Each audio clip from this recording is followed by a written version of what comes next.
life as an Uber driver. So a trip that should have taken me at least, I don't know, 10-15 minutes, probably taken me nearly 45 minutes, because I got stuck on the M6. Should have known better, but at the same time I had a couple in the car, and we had a very interesting conversation. Came up about at one point, I don't know what religion you are. I don't know. Sometimes I kind of wait to see where the conversation is going before I say something like that. And anyway, we were talking about 9/11 and having a discussion with my brother for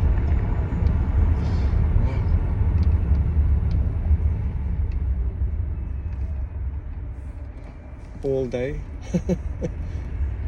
about conspiracy theories, I suppose. I don't know if it's a good thing for a Muslim to be involved with, no matter how much you're interested in that kind of thing. But anyway, it was interesting that, I don't know, it just seemed strange that conspiracy theories came up in a long journey, you know.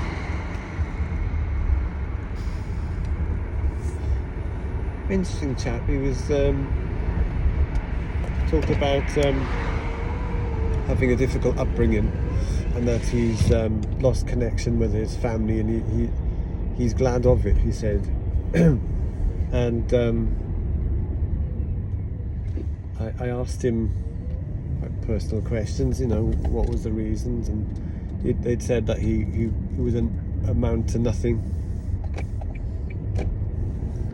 and that he'd be in jail by the time he was in his 20s, 30s.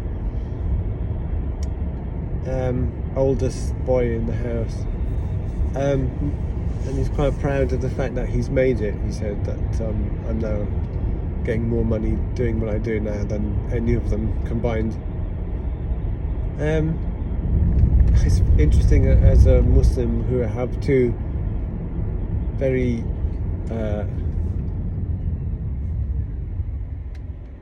drunk people in the car, but obviously not aggressive, and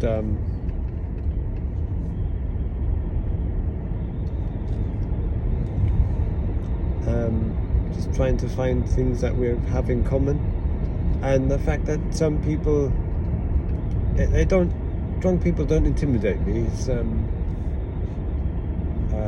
conversation line can, if it becomes aggressive or racist or religious, I suppose. But no, it just started. I discussed how he could try and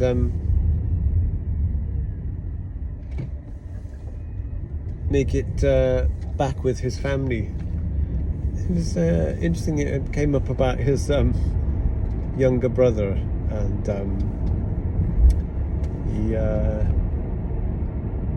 he came back one day, and I don't know what age he was at the time, but he said, your brother's upstairs, he's locked himself in his room, and he said, why has he done that? And the mum said, he's gay. And he went on to say, long story short, how much he hates gays. And I don't know where this conversation was going, so I kind of jumped in there just to see how I could change it. So I said, I don't think you hate gays. I don't think you do. Yeah. And he was trying to tell me about how a gay man had come up to him and touched him, and was trying to seduce him, I suppose is the word. And I said, I, as an Uber driver, have gay people in my car a lot of the time. And I said to him, I can tell you now, I'll feel safer with them in the car than anyone else. And it's true. But I said, I don't think you hate gay people. I think you hate what's happened to them. And it kind of was interesting because it was some part of why I came out of being a teacher, because it was something that I disagreed with in having to sign away prevent documents, in being able to tell children what's best and morals and guidance, because of this document. And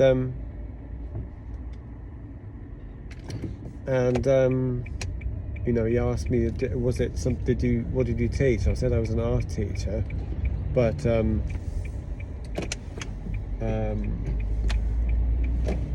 I didn't, I had to teach other subjects as well,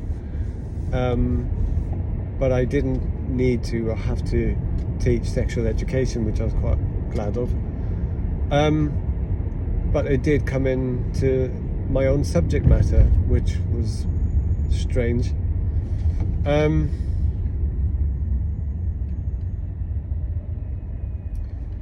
So I said that I'd been in hospital once, and I remember that they'd wheeled me in. I just had an operation, and they wheeled me into a ward. I don't know if this was relevant, but they pushed me into a ward which said quarantined because of MRSA, and it was enough to kind of deal with anyway, that I was trying to recuperate.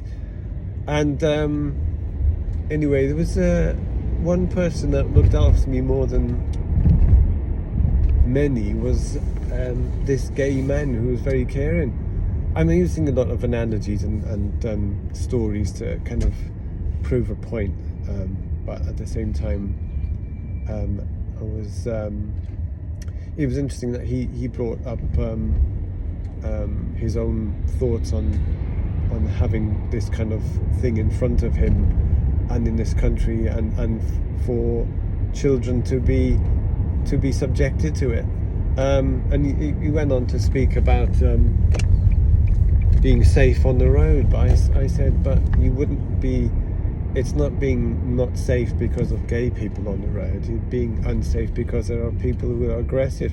We went on to music, to be honest, and what makes the being or living in the UK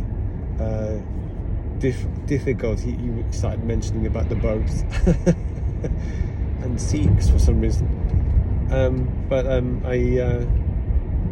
we did say that music is a bad influence, but I do agree that certain types of music are the ones where are a bad influence, and they start to show aggression, and children like to emulate aggression for some reason. So yeah, where else did we go? Yeah, that was about it. Yeah, or he said Grand Theft Auto and gaming was something that influenced kids. I said music is worse. Yeah, interesting conversation. 45 minutes. I hope I made a good impression. I didn't mention I was a Muslim, but I think it was good to try and discuss good morals and good character as well, and that these are much more important things to discuss at the moment, and because being an Uber driver is somewhat unsafe being on the road is unsafe.